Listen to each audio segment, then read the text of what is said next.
Lord, take my hand when we buried him back in 1968. And one of the other main things that I don't think too many of us may have recognized, but it was Aretha who spoke out and delivered Angela Davis from the awesome situation that she found herself in. And the thing that I remember about it is that my uncle, Reverend A.R. Williams, in Memphis, Tennessee, was close, confidant, bosom friend to Dr. Franklin. They played checkers every day. It was a time for them to kick back, unwind, relax, and talk smack one to another. And I remember Uncle Buddy, that's what we called him, talked about how it was that Reverend Franklin was disturbed about how Aretha went and got Angela Davis out of jail. And he hadn't heard that she was connected with communism. And he did not want that to be a blight on his church and a blight on his ministry. And he pumped Aretha. Why did you do that, Aretha? Why did you? And she, out of hysteria, said, Daddy, she is a black woman and had nobody to help her, and I wanted to help her. Period. So I hear a voice again, rumbling through the echo of the wind. Something must be done. Something must be done. Something must be done. No one can deny that Black America, there is truly a need in our race. As I look back in retrospect, allow my mind to take a stroll back down memory's lane. There was a time when we as a race had a thriving economy. I remember we had our own little grocery stores. We had our own little hotels. They weren't big and fancy, but they were ours. I remember we even had our own little banks. Ladies and gentlemen, as bad as the days of Jim Crow and segregation were, the one good thing out of segregation that it did for us, it forced us to each other instead of forcing us on each other. And we quickly come to realize that as a people, all we really have is one another. But when we marched, when we protested, when we got through singing, we shall overcome. Yes, we were rewarded with integration. We got what we fought for. We got what we marched for. But with the birth of integration, there also came the loss of not only the black community's economy, but there also came the loss of the black man's soul. Oh, you ain't got to say it, man. I know I'm preaching to you. We lost our soul. Oh, God, Jesus, help me today. We lost our soul. Where is your soul, black man? As I look in your house, there are no fathers in the home no more. Where is your soul? 70% of our households are led by our precious, proud, fine black women. But as proud, beautiful, and fine as our black women are, one thing a black woman cannot do, a black woman cannot raise a black boy to be a man. She can't do that. She can't do that. She can't do that. Black man, where is your soul?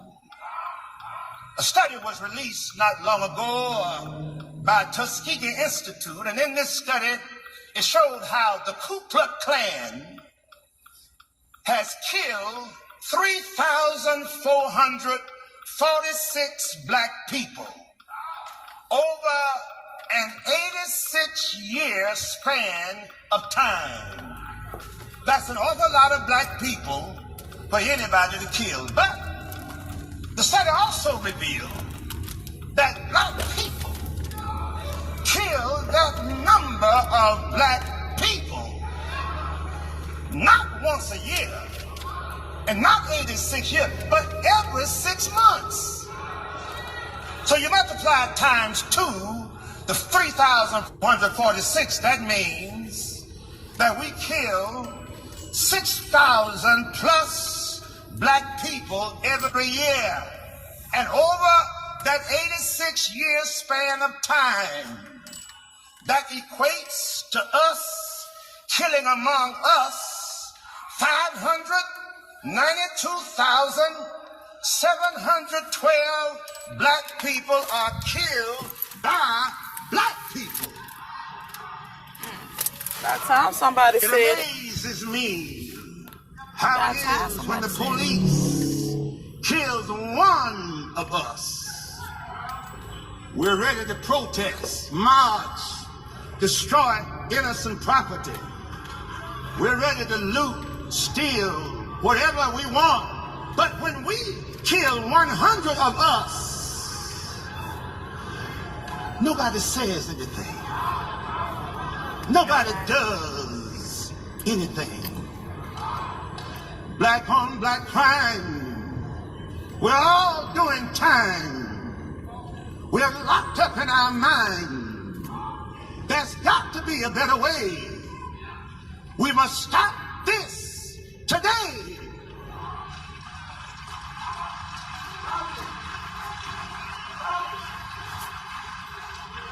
Think down, look down, walk down, talk down, act down. be down. Most times we're low down. Where is your soul? And so, if you choose to ask me today, do Black Lives Matter? Let me answer like this. No. Black Lives Matter. Black lives do not matter. Black lives will not matter. Black lives ought not matter. Black lives should not matter. Black lives must not matter until black people stop respecting black lives and stop killing ourselves. Black lives can never matter.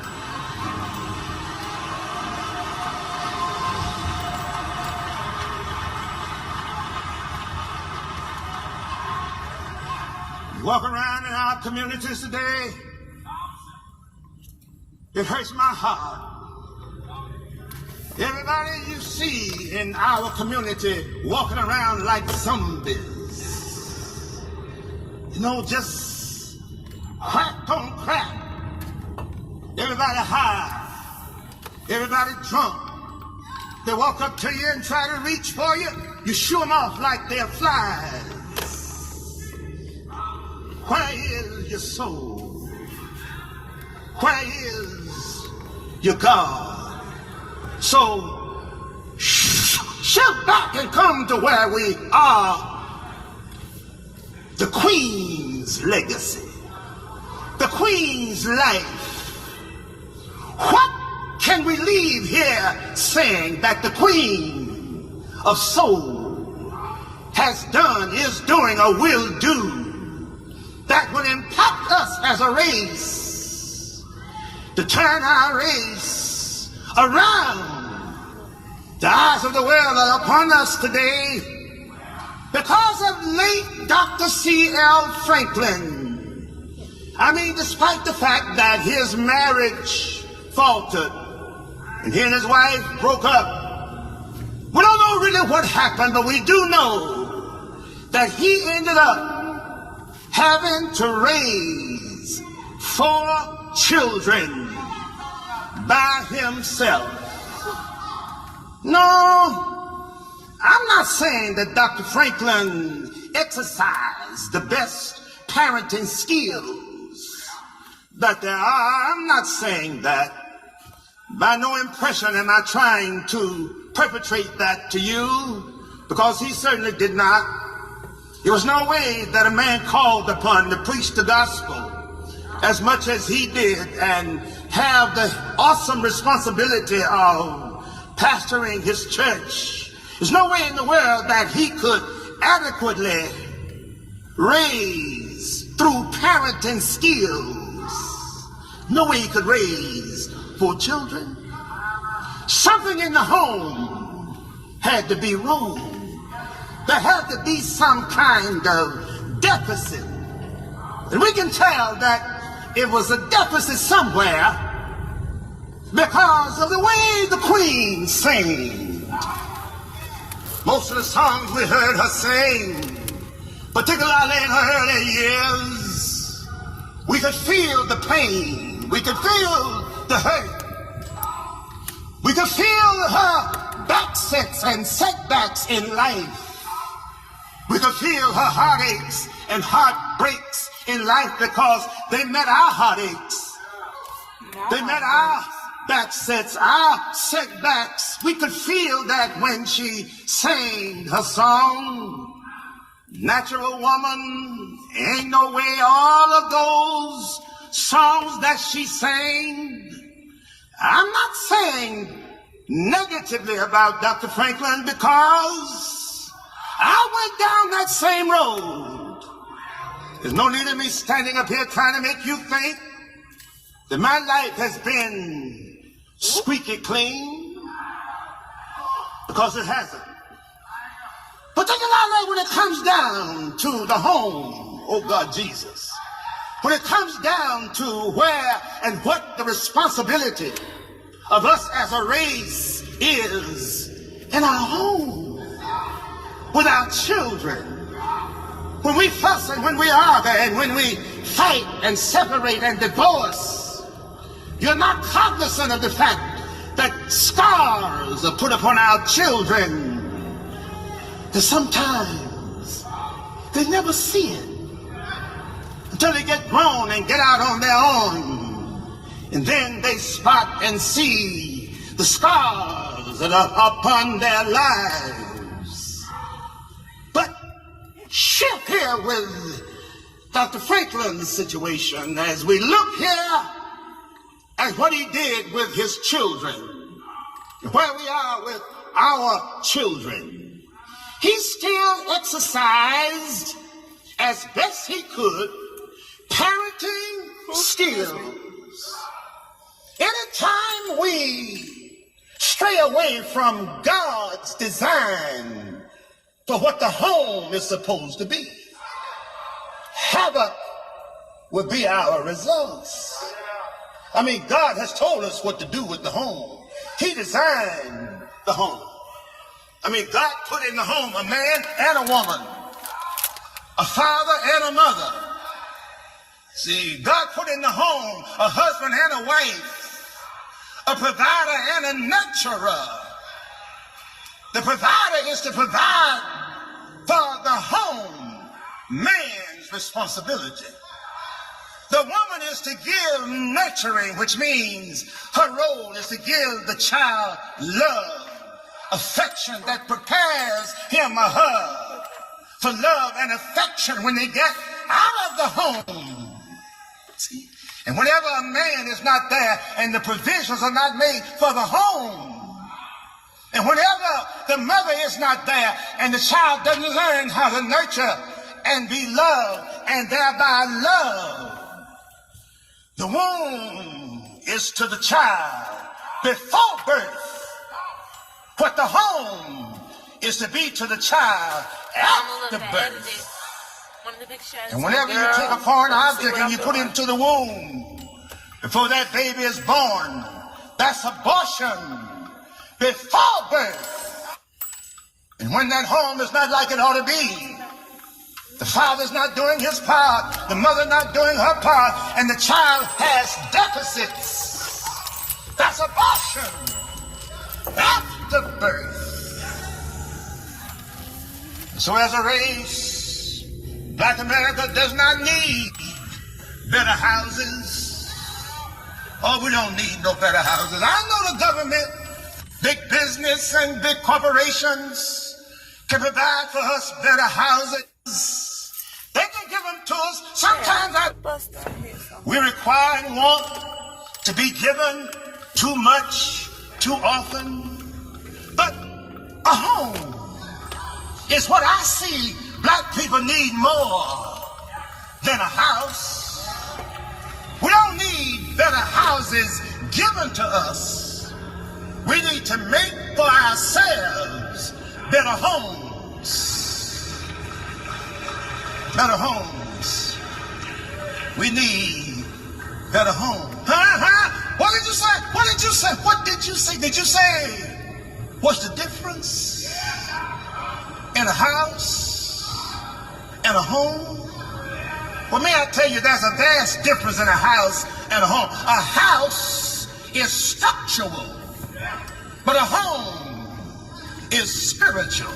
A house is man's master design, but a home is God's divine design. A house is a place of work, but a home is a place of peace. Oh God, keep my mind today, Jesus. A house, it gives credit, leverage, and tax benefits. But a home gives neighbors, family, and community. A house has a 10, 15, 30-year mortgage. But a home has lifetime memories. God is in a home. Hell is in a house.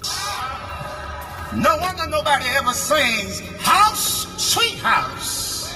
But we always sing home, sweet home. So Dr. Franklin did not allow himself to be cramped into his daughter's future based on what he saw, not based upon what he thought. When he saw what his daughter had in her, he put her on a foundation so that she could rock steady, baby. That's what he did. Sometimes we mess up our children when we force them to do and be what we want them to be. God does not give our children to us. God gives our children through us. And it's to be our responsibility to bring them to where God has destined them to be. So Dr. Franklin did a super fantastic job in making sure that his daughter had the kind of life in terms of her career. You may not know about it, but I remember like it was yesterday, the flack, the criticism, how they talked about him just because he wanted his daughter to live her life and to be who she came to be. He ain't no preacher. How can he be a preacher and he preaching the gospel and she's singing the blues? Back in that day and time, oh, how they talked about him. Everybody had thumbs down on C.L. Franklin preaching the gospel and letting his daughter sing the blues. I saw it with my own eyes. I remember it was in 1960 in Memphis, Tennessee at Ellis Auditorium. The promoters had promoted this to be a night where Reverend Dr. C.L. Franklin will preach at 8 o'clock.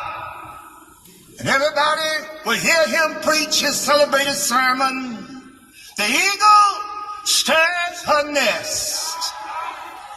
And then they said at 10 o'clock, his daughter Aretha would be singing the blues. Everybody all over the city had thumbs down on Dr. C.L. Franklin. They were waiting for the crowd to come in at 8 o'clock, and they packed the house out thinking that everybody would leave, and the other R&B, rhythm and blues crowd would come in at 10 o'clock. And when he got through preaching, the eagle stirs the nest. I see him just like it was yesterday. He took his scarf, put it around his neck, put his overcoat on, and sat down. Part of the people started getting up, going out. Other crowd was coming in, and there was pure commotion and confusion.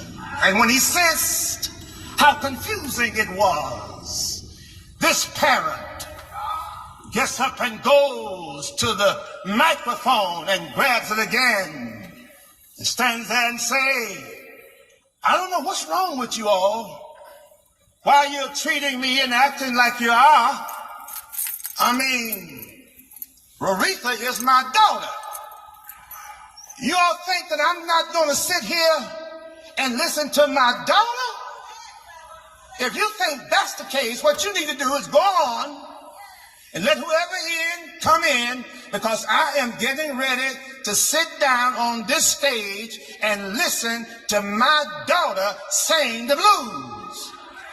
And then he turned around and said, Aretha, come on out here, baby, and sing the blues to your daddy. And everybody in that place sat down. That's not the end of the story, though. Here's the end. The same crowd who had shouted when he preached, the eagle stirred her nest. All of us shouted all over again when Aretha sang, Ain't No Way. Because that was his love for his daughter. So the key to our race and where we are now, we got to have a home. We got to turn our home, turn our houses back into a home. And so as I leave you, I just want to tell you, I'm calling for pastors and preachers of the gospel across denominational lines, across racial lines, across religious lines.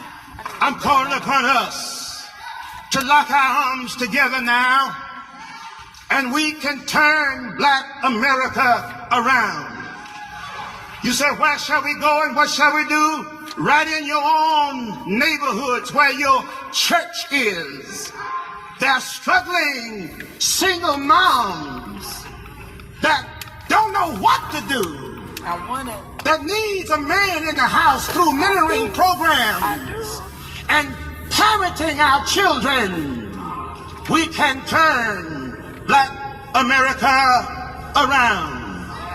And so the Queen is